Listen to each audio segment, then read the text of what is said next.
The hottest Q1 ever for the US real estate market is coming to a close. So, what's next? There are some signals in the data. It's Monday, March 29th, 2021, and this is your weekly look at the latest Altos Research data that came in over the weekend for the entire US real estate market. Each week, Altos tracks every home for sale in the entire US, all the pricing, all the changes in pricing, all the supply and demand, so that you can see the trends in the US housing market before it becomes available through the traditional media channels. This week, Thursday, April 8th, next week, Thursday, April 8th, is our full hour long webinar. We'll look at how the market is changing in the second quarter, spend some time in the local markets. We'll also look to see if some of the recent mortgage market changes are yet having measurable impact in buyer demand. So a link to register for that webinar is in the description below. This week, unsold inventory in the US ticked down a fraction to only 313,000 single family homes. If you've spent any time in this market, you'll know that Americans are still buying everything in sight. And all these March purchases were with home buyers who locked their mortgage rates in February. So the demand this week does not yet reflect the steadily rising rates over the last month. If anything, demand accelerated in March as rising rates create even more urgency for buyers. The end of April is when we're looking for inventory to finally climb up a little. It's encouraging that we're hitting our trough weekly now. And here's how it plays out in the prices.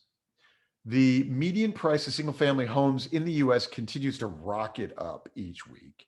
This week is the first week of our year over year comparisons to the initial pandemic lockdowns a year ago.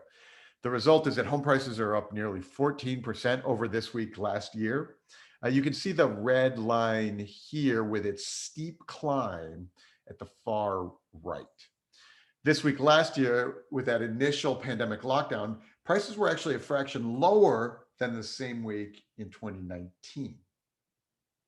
As we've been saying, the year over year comparisons right now and for the next few weeks are going to look absurd. But I suppose everything in the market has been absurd this year. So the market is measured by this red line here, will rise each week through the end of May.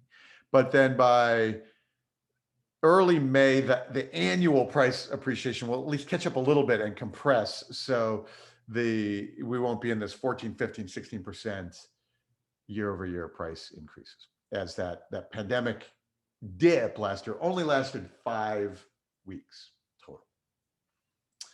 The growth in the price of new listings has leveled off. That's the gray green line here. This is sort of normal seasonal behavior. This is really just 2 weeks of being flat, but assuming this continues, that's how we know that the red line growth will slow by the end of May. The ones getting listed now precede the whole market, and this is our leading indicator. And that brings us to price reductions. This was our first week over week increase in price reductions in months. In this absurd market, we're seeing absurdly few price reductions at only 16.3%. In a normal world, approximately a third will take a cut before they sell. Right now, only 16% because we've been buying everything as fast as we can.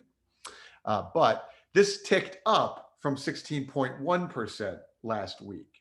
So I've seen a few like realtor and appraiser friends comment about how overpriced properties, even in this market, will sit and not sell. And they'll need to take a price cut before they do. As we move later into spring and the country returns to more normal school schedules, we should see this number gradually increasing. If mortgage rates prove to be a brake on consumer demand, then the price reductions will climb steeply. So let's keep an eye on this number into April to gauge what's going on there. At this point, these are only minute signals in a crazy hot market, but realtors with your buyers and sellers, especially those worried about timing, this is the signal for you. Okay, that's all the data we have time for this week. As always, subscribe to the YouTube channel for the latest data. If you are a real estate professional and you work with buyers and sellers, especially right now in this crazy market, and you have people worried about the timing, should I wait or should I hurry? Then I recommend you go right now to altosresearch.com and just book a demo with us. We'll show you how you can use the data to really help your people in this crazy market. There is a link to altosresearch.com in the description below. Also, don't forget the full webinar next week, Thursday, April 8th. The registration link for that is in the description below too. As always, for next week.